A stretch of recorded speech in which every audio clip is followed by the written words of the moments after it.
বিসমিল্লাহির রহমানির রহিম। আসসালামু আলাইকুম প্রিয় বন্ধুরা। একদা উম্মে আইমান নামক জৈনক মহিলা কোনো এক কাজের জন্য হযরত ফাতেমা রাদিয়াল্লাহু তাআলা আনহার কাছে আসলেন।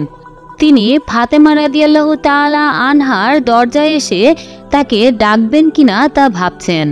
একবার ডাক দিয়ে কোনো সাড়া পেলেন না, কিন্তু তার ঘরে জাতা ঘোরানোর শব্দ শোনা যাচ্ছিল।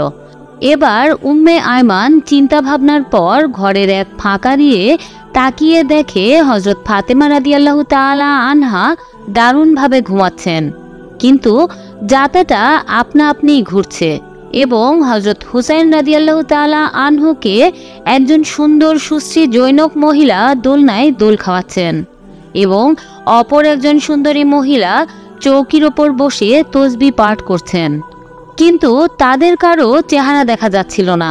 এই দৃশ্য দেখার পরে উম্মে আইমান হযরত ফাতেমা রাদিয়াল্লাহু তাআলা আনহার বাড়ি থেকে বের হয়ে নবী করিম সাল্লাল্লাহু আলাইহি সাল্লামের দরবারে গিয়ে পৌঁছালেন। উম্মে আইমান বিশ্বনবীর কাছে সমস্ত ঘটনা খুলে বললেন। অতঃপর হযরত মুহাম্মদ সাল্লাল্লাহু আলাইহি সাল্লাম সমস্ত ঘটনা শোনার পর বললেন, উম্মে আইমান, আমার মেয়ে ফাতেমা দুপুরের গরমে জাতা ঘোরাতে ঘোরাতে ঘুমিয়ে পড়েছে, অথচ তার রুটি তৈরি করা এবং তাসবিহ পাঠ করা তখনও জরুরি ছিল। আবার ওদিকে হযরত হুসাইন রাদিয়াল্লাহু তাআলা আনহু গরমে ঘুম ভাঙার আশঙ্কা ছিল। তাই আল্লাহ রাব্বুল আলামিন তার প্রিয় বান্দি ফাতেমা রাদিয়াল্লাহু তাআলা আনহুর এমন অবস্থা দেখে তার ঘুম যাতে না ভেঙে যায় তাই 3 জন ফেরেশতা পাঠিয়ে 3টি কাজ সমাধা করে দিলেন। বিশ্বনবী পুনরায় আবার বললেন, আল্লাহ রাব্বুল আলামিনের পাঠানো 3 জন ফেরেশতা 3 ধরনের কাজ সমাধান করছিলেন। একজন ফেরেশতা অদৃশ্য অবস্থায় হযরত ফাতেমা রাদিয়াল্লাহু তাআলা আনহার অসমাপ্ত জব পিষে আটা তৈরি করে দিলেন। দ্বিতীয় জন হোসেন রাদিয়াল্লাহু তাআলা আনহুকে দোলনায় দোল খাওয়াচ্ছিলেন এবং তৃতীয় জন হযরত ফাতেমা রাদিয়াল্লাহু তাআলা আনহার অসমাপ্ত তসবিহগুলো বসে বসে পাঠ করছিলেন। উম্মে আইমান, তুমি যে মহিলাগুলোকে দেখে এসেছো তারা কোনো মহিলা নয়, তারা হলেন আল্লাহ রাব্বুল আলামিনের পাঠানো ফেরেশতা। রাসূল করিম সাল্লাল্লাহু আলাইহি সাল্লামের মুখে হযরত ফাতেমা রাদিয়াল্লাহু তাআলা আনহার ঘটনা শুনে উপস্থিত সকলে এবং উম্মে আইমান রাদিয়াল্লাহু তাআলা আনহা সহ বিস্মিত হয়ে গেলেন এবং হযরত ফাতেমা রাদিয়াল্লাহু তাআলা আনহার জন্য প্রাণ ভরে দোয়া করলেন। রাসূল করিম সাল্লাল্লাহু আলাইহি সাল্লামের মুখে হযরত ফাতেমা রাদিয়াল্লাহু তাআলা আনহার ঘটনা শুনে উপস্থিত সকলে এবং উম্মে আইমান রাদিয়াল্লাহু তাআলা আনহু বিস্মিত হয়ে গেলেন এবং হযরত ফাতেমা রাদিয়াল্লাহু তাআলা আনহুর জন্য প্রাণ ভরে দোয়া করলেন। একদিন হযরত হাসান ও হোসেন রাদিয়াল্লাহু তাআলা আনহু অসুস্থ হলে হযরত আলী রাদিয়াল্লাহু তাআলা আনহু ও ফাতেমা রাদিয়াল্লাহু তাআলা আনহা নিয়ত করলেন যে তারা সুস্থ হলে শুকরিয়া হিসেবে 3টি করে রোজা রাখা শুরু করবেন, কিন্তু সেহরি ইফতার করার জন্য ঘরে কিছুই ছিল না, তাই তারা অনাহারে রোজা রাখা শুরু করলেন। সকালে আলী রাদিয়াল্লাহু তাআলা আনহু সামাউন নামের এক ইহুদির কাছে গিয়ে বললেন, তোমার কাছে যদি পশম দ্বারা সুতা তৈরির কোনো কাজ থাকে তবে আমাকে দাও, বিশ্বনবীর কন্যা পারিশ্রমিকের বিনিময়ে কাজ করবে। ইহুদি সামাউন জবের বিনিময়ে ফাতেমা রাদিয়াল্লাহু তাআলা আনহাকে কাজ দিলেন। অতঃপর হযরত ফাতেমা রাদিয়াল্লাহু তাআলা আনহা সুতা তৈরির কাজ শুরু করলেন। 3 ভাগের 1 ভাগ কাজ শেষ করলেন। পারিশ্রমিক হিসেবে জবের বিনিময়ে কাজ নিয়ে আসলেন। হযরত ফাতেমা রাদিয়াল্লাহু তাআলা আনহু নিজ হাতে উক্ত জব পিষে 5টি রুটি তৈরি করলেন। স্বামী স্ত্রীর জন্য 2টি রুটি, আর 2 সন্তানের জন্য 2টি রুটি, আর তাদের দাসের জন্য 1টি রুটি। রোজা রাখা অবস্থায় সারাদিনে রোজগারের জন্য পরিশ্রমের পর হযরত আলী রাদিয়াল্লাহু তাআলা আনহু হুজুরে পাক সাল্লাল্লাহু আলাইহি সাল্লামের সাথে মাগরিবের নামাজ আদায় করলেন। অতঃপর ঘরে এসে দস্তরখানায় বসলেন। হযরত আলী রাদিয়াল্লাহু তাআলা আনহু এক টুকরো রুটি মুখে নেওয়া মাত্রই এমন সময় একজন ফকির ঘরের দরজায় এসে আওয়াজ দিল, হে মুহাম্মদ সাল্লাল্লাহু আলাইহি সাল্লামের পরিবারবর্গ, আমি এক ফকির মিসকিন, আমাকে খানা দাও। আল্লাহ পাক রব্বুল আলামিন তোমাদের জন্য জান্নাতের দস্তারখানায় খাওয়াবেন। হযরত আলী রাদিয়াল্লাহু তাআলা আনহু হাত নামিয়ে নিলেন এবং হযরত ফাতেমা রাদিয়াল্লাহু তাআলা আনহার সাথে পরামর্শ করলেন। হযরত ফাতেমা রাদিয়াল্লাহু তাআলা আনহা বললেন, অবশ্যই দিয়ে দিন। তারপর হযরত আলী রাদিয়াল্লাহু তাআলা আনহু সমস্ত রুটি ফকির মিসকিনকে দিয়ে দিলেন। ফলে ঘরের সকলে অনাহারে থাকলেন। অতঃপর দ্বিতীয় দিনের রোজা শুরু হলো। আবার হযরত ফাতেমা রাদিয়াল্লাহু তাআলা আনহা 1/3 পশমের সুতা তৈরি করলেন। পারিশ্রমিক স্বরূপ জব পেলেন। সেই জব পিষে রুটি তৈরি করলেন। হযরত আলী রাদিয়াল্লাহু তাআলা আনহু হুজুর সাল্লাল্লাহু আলাইহি সাল্লামের সাথে মাগরিবের সালাত আদায় করে ঘরে আসলেন এবং সকলে মিলে খাওয়ার দস্তারখানায় আসলেন। এমন সময় এক ইয়াতিম দরজায় এসে ভিক্ষা চাইল এবং চরম দারিদ্র্য ও অসহায়ত্বের কথা জানালো। ফলে তারা ওই দিনের সমস্ত রুটি ওই ইয়াতিমের হাতে তুলে দিলেন এবং নিজেরা পানি পান করে তৃতীয় দিনের রোজা শুরু করলেন। সকালে হযরত ফাতেমা রাদিয়াল্লাহু তাআলা আনহু অবশিষ্ট পশম দ্বারা সুতা তৈরি করলেন এবং পারিশ্রমিক হিসেবে জব পেলেন এবং সেগুলো পিষে রুটি তৈরি করলেন। মাগরিবের নামাজের পর যখন সকলে খেতে বসলেন, তখন এক যুদ্ধবন্দী দরজায় এসে আওয়াজ দিল এবং দারুণ অভাব ও কষ্টের কথা বলে সাহায্য চাইল। এবারও তারা তাকে সেদিনের সমস্ত রুটি দিয়ে দিলেন এবং সেদিনের জন্য তারা অনাহারেই রয়ে গেলেন। চতুর্থ দিন সকালে রোজা ছিল না, কিন্তু খাওয়ারও কিছু ছিল না। হযরত আলী রাদিয়াল্লাহু তাআলা আনহুর পুত্র হাসান ও হুসেনকে সঙ্গে করে হুজুর সাল্লাল্লাহু আলাইহি সাল্লামের খিদমতে হাজির হলেন। ক্ষুধা ও দুর্বলতার কারণে চলাও মুশকিল হয়ে পড়েছে। হুজুরে পাক সাল্লাল্লাহু আলাইহি সাল্লাম বললেন, তোমার ক্ষুধা ও কষ্ট দেখে আমার খুব যন্ত্রণা হচ্ছে, চলো ফাতেমার কাছে যাই। হুজুরে পাক সাল্লাল্লাহু আলাইহি সাল্লাম হযরত ফাতেমা রাদিয়াল্লাহু তাআলা আনহার ঘরে আসলেন। তখন তিনি নামাজ পড়ছিলেন। তিনি দেখতে পেলেন ক্ষুধায় তার চোখ ভেতরের দিকে ঢুকে গিয়েছে এবং খুবই দুরবস্থা তার। তখন হুজুরে পাক সাল্লাল্লাহু আলাইহি সাল্লাম আল্লাহ তাআলার কাছে ফরিয়াদ জানালেন। তখন জিবরাইল আলাইহিস সালাম কোরআনের একটি আয়াত সহ আসলেন, অর্থাৎ তারা ইয়াতিম মিসকিনকে বন্দীকে আহার দান করেন। খাবারের প্রতি নিজেদের আগ্রহ থাকা সত্ত্বেও আলী রাদিয়াল্লাহু তাআলা আনহু আল্লাহর সন্তুষ্টি ও প্রশংসা লাভের কারণে হযরত আলী ও তার পরিবারবর্গকে মোবারকবাদ জানালেন। এই ঘটনা থেকে শিক্ষা হলো, দানশীল লোক আল্লাহর নিকটবর্তী, জান্নাতের নিকটবর্তী, মানুষ ও সমাজের নিকটবর্তী।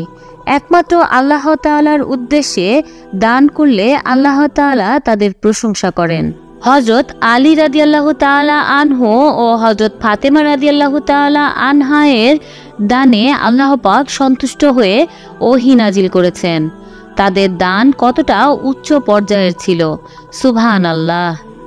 একদা বিশ্বনবী 2 দিনের ক্ষুধা পেটে নিয়ে একটি গাছের নিচে বসেছিলেন। হঠাৎ নবীজি মনস্থির করলেন মা ফাতেমার বাড়িতে যাবেন কিছু খাবারের উদ্দেশ্যে। নবীজি মা ফাতেমার বাড়ির দিকে রওনা হলেন। মা ফাতেমার ঘরের কাছে যখন নবীজি আসলেন, তখন মা ফাতেমার দরজায় সালাম দিয়ে নবীজি নক করলেন, কিন্তু ভেতর থেকে কোনো শব্দ আসছিল না। নবীজি দ্বিতীয়বার আবার দরজা খোলার জন্য মা ফাতেমাকে বললেন, তারপরেও কোনো আওয়াজ আসছিল না। আবার নবীজি তৃতীয়বারের মতো মা ফাতেমাকে ডাক দিয়ে দরজা খোলার জন্য বললেন।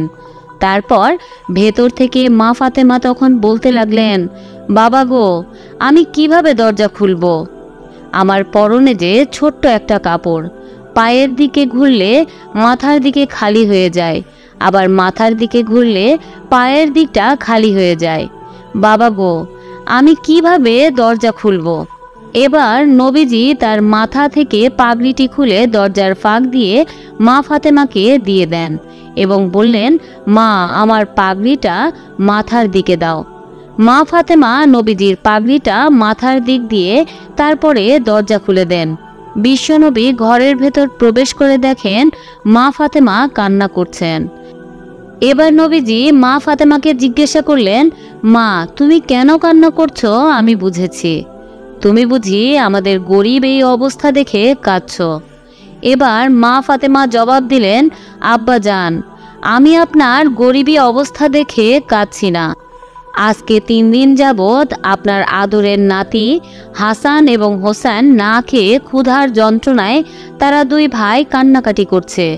এবার নবীজি ফাতেমাকে উদ্দেশ্য করে বললেন, মা ধৈর্য ধরো, আল্লাহ নিশ্চয় আমাদের সাহায্য করবেন। বিশ্বনবী যখন এই কথা বলছিলেন তখন মা ফাতেমা নবীর চেহারার দিকে তাকিয়ে বুঝতে পারলেন নবীজিও অনেক ক্ষুধার্ত। নবীজি কিছুক্ষণ পর ঘর থেকে বের হয়ে গেলেন। এবার মা ফাতেমা 2 রাকাত নামাজ পড়লেন এবং আল্লাহর দরবারে মোনাজাত করে বলতে লাগলেন, হে পরওয়ারদিগার, হে মওলা, হে আসমান জমিনের মালিক, হে আল্লাহ, আপনি আমাকে যত পারেন কষ্ট দেন, কিন্তু আমার বাবাকে ক্ষুধার জন্য কোনো কষ্ট আপনি দিয়েন না। ফাতেমা রাদিয়াল্লাহু তাআলা আনহা যখন এভাবে আল্লাহর দরবারে ফরিয়াদ করে মোনাজাত শেষ করছিলেন তখন ফাতেমা রাদিয়াল্লাহু তাআলা আনহা লক্ষ্য করলেন কোনো একজন এসে তার ঘরে রুটি এবং গোশত দিয়ে গেছে। ফাতেমা রাদিয়াল্লাহু তাআলা আনহা রুটি ও গোশত দেখে অনেক খুশি হলেন এবং হাসান হোসেনকে ডেকে বললেন, তোমরা আমার আব্বাজানকে ডেকে নিয়ে আসো। তারপর হাসান এবং হুসাইন রাদিয়াল্লাহু তাআলা আনহু দৌড়ে গিয়ে নবীজিকে ঘরের মধ্যে নিয়ে আসলেন। নবীজি মা ফাতেমার ঘরে এসে রুটি এবং মাংসের পাত্র দেখে নবীজি ফাতেমাকে জিজ্ঞাসা করলেন, মা এই রুটি এবং গোশত তুমি কোথা থেকে পেয়েছো? এবার ফাতেমা জবাব দিলেন, আব্বাজান, যেখান থেকে আমার আল্লাহ হযরত মরিয়ম আলাইহিস সালামকে জান্নাতের খাবার পাঠাতেন আমিও সেখান থেকে পেয়েছি। এই কথা শুনে বিশ্বনবী অনেক খুশি হয়ে গেলেন। অতঃপর নবীজি মা ফাতেমা এবং হাসান হোসেনকে নিয়ে পেট ভরে জান্নাতি খাবার খেলেন।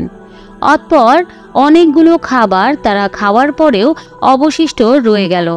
তখন মা ফাতেমা রাদিয়াল্লাহু তাআলা আনহা প্রতিবেশীদের ডেকে বাড়তি খাবারগুলো খেতে দিলেন। প্রতিবেশীরা খাবার খেয়ে বললেন, এমন সুস্বাদু খাবার জীবনে তারা কখনো খায়নি। আর এই কথা শুনে ফাতেমা রাদিয়াল্লাহু তাআলা আনহা আল্লাহর দরবারে শুকরিয়া আদায় করলেন। একবার হযরত আলী রাদিয়াল্লাহু তাআলা আনহু নিজ ঘরের দরজার সামনে বসেছিলেন। এমন সময় এক ভিক্ষুক আসলো। হযরত আলী রাদিয়াল্লাহু তাআলা আনহু তখন তার সন্তানকে বললেন, যাও ঘরের ভেতর থেকে তোমার মা ফাতিমা রাদিয়াল্লাহু তাআলা আনহার কাছ থেকে 1 দিরহাম নিয়ে আসো। ঘরের ভেতর থেকে ফাতিমা খবর পাঠালেন যে ঘরে মাত্র 4টি দিরহাম আছে ইফতারে এবং বাচ্চাদের খাবারের জন্য। এই কথা শুনে হযরত আলী রাদিয়াল্লাহু তাআলা আনহু বললেন, বাহ, তোমার দেখি দিরহামের প্রতি ভালোবাসা বেড়েছে। আলী তার সন্তানকে বলল, যাও গিয়ে সব দিরহামগুলো নিয়ে এসো। ফাতিমা বললেন, আমি তো দিতে নিষেধ করিনি, শুধু স্মরণ করিয়ে দিলাম। এই বলে সে সবগুলো দিরহাম ফকিরকে দিয়ে দিলেন। এই ঘটনার একদিন পর জিবরাইল আলাইহিস সালাম মানব রূপে তিনি আলী রাদিয়াল্লাহু তাআলা আনহুর সঙ্গে সাক্ষাৎ করলেন। তার সঙ্গে ছিল একটি জান্নাতি উট। হযরত জিবরাইল আলাইহিস সালাম হযরত আলী রাদিয়াল্লাহু তাআলা আনহুকে বললেন, আমি আমার উটটি বিক্রি করব, আপনি কি এটা কিনবেন? হযরত আলী রাদিয়াল্লাহু তাআলা আনহু বললেন, আমার কাছে এটা ক্রয়ের মূল্য নেই। জিবরাইল আলাইহিস সালাম বললেন, এটা আপনি বাকিতে নিন। এই কথা শুনে হযরত আলী রাদিয়াল্লাহু তাআলা আনহু বললেন, আচ্ছা এটা আপনি কত দিরহামে বিক্রি করবেন? হযরত জিবরাইল আলাইহিস সালাম বললেন, 100 দিরহাম।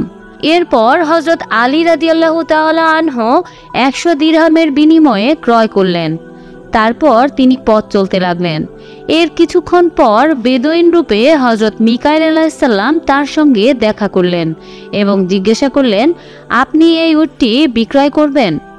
আলী রাদিয়াল্লাহু তাআলা আনহু বললেন, জি হ্যাঁ। বেদুইন জিজ্ঞাসা করল, কত দিরহাম দিয়ে কিনেছিলেন? হযরত আলী রাদিয়াল্লাহু তাআলা আনহু বললেন, এটা আমি 100 দিরহাম দিয়ে কিনেছি। বেদুইন বললেন, আমি এটা 160 দিরহাম দিয়ে ক্রয় করব। হযরত আলী রাদিয়াল্লাহু তাআলা আনহু তখন 160 দিরহাম দিয়ে এই উটটি বিক্রি করে দিলেন। বেদুইন তাকে তখন 160 দিরহাম দিয়ে দিলেন। তখন আলী রাদিয়াল্লাহু তাআলা আনহু পথ চলতে লাগলেন। পথ চলতে চলতে পূর্বে সেই বিক্রেতার সাথে তখন তার দেখা হলো। তিনি আলী রাদিয়াল্লাহু তাআলা আনহুকে জিজ্ঞাসা করলেন, আপনি নিশ্চয়ই উটটি বিক্রি করেছেন? তখন তিনি বললেন, জি হ্যাঁ।